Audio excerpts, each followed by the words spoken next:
Hello friends. क्या आप weight loss करने की कोशिश कर रहे हैं और उसके लिए कुछ डाइट फॉलो कर रहे हैं, लेकिन आपको वो मे बी काफ़ी एक्सपेंसिव लग रहा है, या फिर काफ़ी कॉम्प्लिकेटेड लग रहा है, या फिर वो आपका बहुत टाइम ले रहा है पूरा प्रिपरेशन वगैरह करने में, या फिर वो आपको बहुत रिस्ट्रिक्टेड कर रहा है कि आप क्या खाएँ, कहाँ पे खाएँ, कैसे ट्रैवलिंग करें?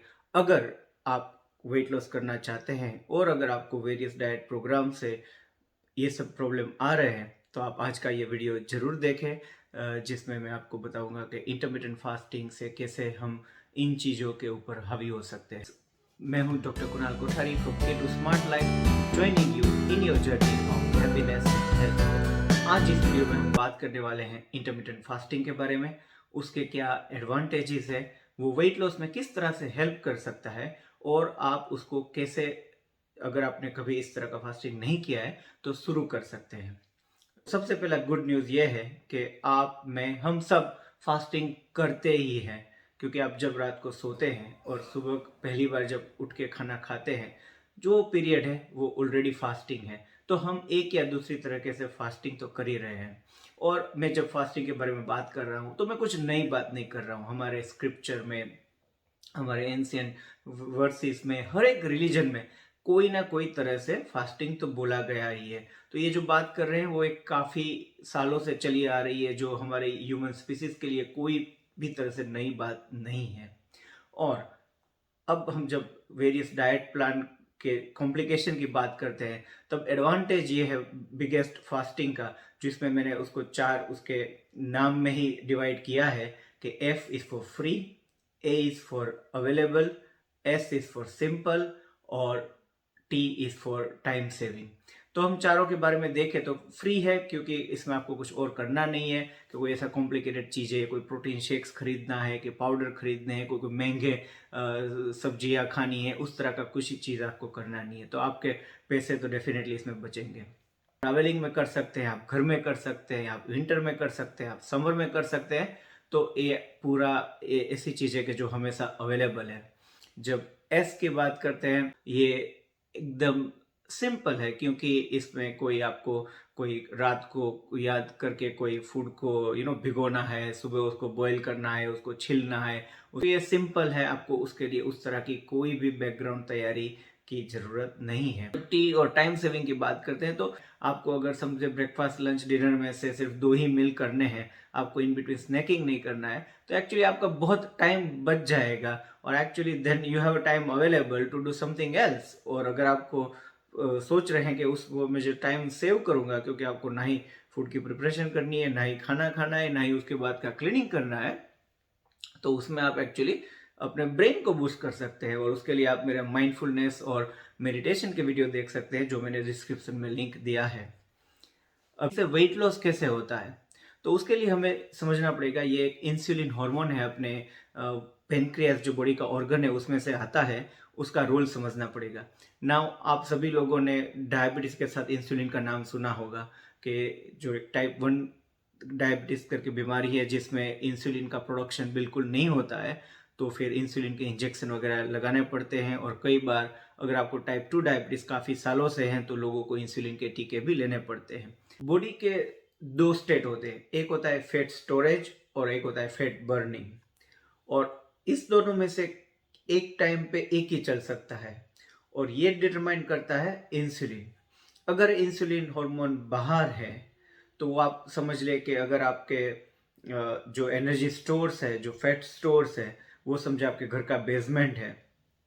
तो इंसुलिन हार्मोन अगर आपके बॉडी के बाहर है, तो इंसुलिन ऑलमोस्ट एक वो लोहे के दरवाजे की तरह काम करता है, कि अगर जब तक वो बाहर रहेगा तब तक आपके बेसमेंट में स्टोरेज में खाना है। जिस तरह से आपके, जब अगर आपको मोटापा है, तो आपका एक्स्ट्रा जो फैट है वो बेसिकली एनर्जी है, तो वहां पे है, लेकिन वो बॉडी यूटिलाइज नहीं कर सकता है, क्योंकि इंसुलिन एक ऑलमोस्ट लोहे के दरवाजे की तरह के उसको ब्लॉक करता है। तो अगर हम इंसुलिन को बाहर लाना कम कर सके, तो ये लोहे का दरवाजा खुल जाता है। तो आपका बॉडी बॉडी को एनर्जी तो कॉन्स्टेंटली चाहिए। अभी ये एनर्जी इधर तो आपके खाने के ग्लूकोज में से आएगी, और अगर आप फास्टिंग करेंगे और अगर खाना नहीं खाएंगे तो ये ऑटोमेटिकली एनर्जी यूज होने लगेगी आपके स्टोरेज में से। आपको अगर फास्टिंग करना है और अगर आपको भूख से डर है तो उससे पर होने का इलाज है कि आपको जब खाते हैं तो आपको न्यूट्रिएंट रिच फूड खाना है। आपको देखना है कि क्या मैं सारे अलग अलग विटामिन अपने फूड में ले रहा हूँ, क्या मैं प्रोटीन ले रहा हूँ, क्या मैं हेल्दी फैट ले रहा हूँ, क्या मैं जो हमारी माइक्रो न्यूट्रिएंट रिक्वायरमेंट है उसको देख रहा हूँ। अगर आप उस तरह का होलसम खाना खाना शुरू करेंगे तो फिर आप देखेंगे कि आपको ये जो हर 2 घंटे में भूख लगती है वो बंद हो जाएगी। अभी एक्चुअली ये फास्टिंग कर कैसे सकते हैं और उसमें करना क्या है। तो नॉर्मली अगर आप सुबह समझे 7-8 बजे उठ के तुरंत खाना शुरू करते हैं और रात को 8-9-10 बजे तक आपका डिनर चलता रहता है तो आपका बेसिकली ईटिंग विंडो जो है वो पूरा सुबह से 8 लेके रात को 10 बजे तक का है। तो इतने लंबे ईटिंग विंडो में वो बार बार और उसमें बीच में आप स्नैक कर रहे हैं तो आपका इंसुलिन बेसिकली बार बार लगातार बाहर आता रहता है। और ताकि इंसुलिन बाहर है, इवन तो आपका वेट ज्यादा होगा, आपका बॉडी कभी आपकी वो एक्सेस एनर्जी जो है उसको यूटिलाइज नहीं कर पाएगा। तो हमें बेसिकली क्या करना है कि हमें जो इंसुलिन बाहर आ रहा है उसकी फ्रीक्वेंसी कम करनी है। तो आपको डिपेंड्स ऑन आपकी जो लाइफस्टाइल है। कोई लोग ब्रेकफास्ट स्किप कर सकते हैं, कोई लोग डिनर को अर्ली ला सकते हैं, या फिर आप दोनों को थोड़ा थोड़ा कर सकते हैं कि भाई आपने 11 बजे खाना शुरू किया सुबह 8 बजे की बजाय और रात को 10 बजे की बजाय 7 बजे खत्म कर दिया, तो बेसिकली आपने पूरा 8 घंटे में कर दिया।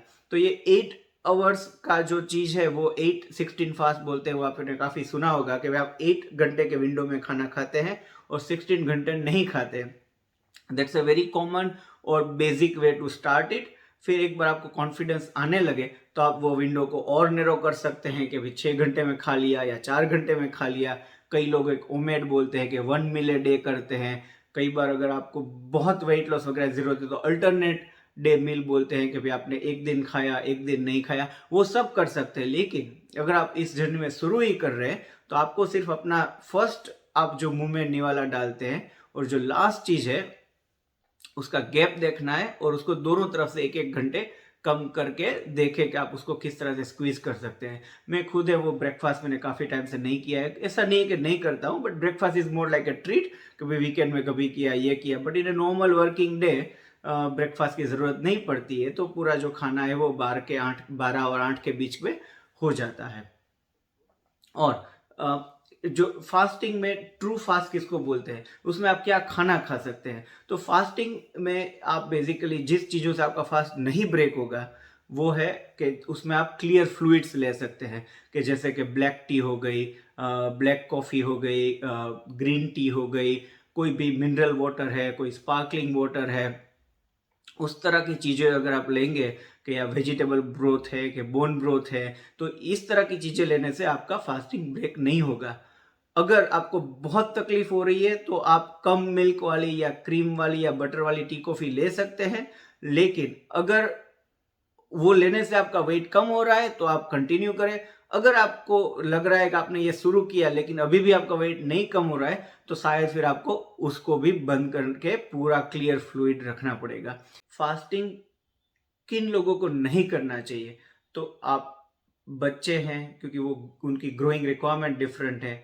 अगर आप ऑलरेडी अंडर वेट है और आपका फैट स्टोरेज नहीं है, या फिर आप प्रेग्नेंट हैं या ब्रेस्ट फीडिंग कर रहे हैं, तो आपको फास्टिंग नहीं करना चाहिए क्योंकि आपके बॉडी की न्यूट्रिएंट रिक्वायरमेंट और ग्रोथ रिक्वायरमेंट डिफरेंट तरह की है। लेकिन बाकी सभी लोगों को मैं बोलता हूं कि आप डेफिनेटली एक बार शुरू करें। ये 8-16 is the easiest way to start. आप वो शुरू करें, 2 हफ्ता 3 हफ्ता देखें और मुझे बताएं कि आपको कैसा लग रहा है। मेरी गारंटी है कि आपको डेफिनेटली फायदा रहेगा और आपको सरप्राइज मिलेगा कि आप इतना आराम से भूखे रह सकते हैं। और कमेंट में मुझे डेफिनेटली बताएं कि आप इस जर्नी को किस तरह से शुरू कर रहे हैं और आपको क्या बेनिफिट दिख रहे हैं। अभी एक्चुअली जो हमारे वेरियस डिजीज है उसमें ये इंटरमीडिएट फास्टिंग हमें किस तरह से फायदा दे सकता है, अगर आप वो देखना चाहते हैं तो मेरे चैनल को सब्सक्राइब कीजिए और नोटिफिकेशन ऑन रखें, क्योंकि मैं जो अगला वीडियो है वो पूरा ये जो वेरियस डिजीज है उसके साइंटिफिक वे में बात करने वाला हूँ कि किस तरह से इंटरमीडिएट फास्टिंग में हेल्प हो सकती है।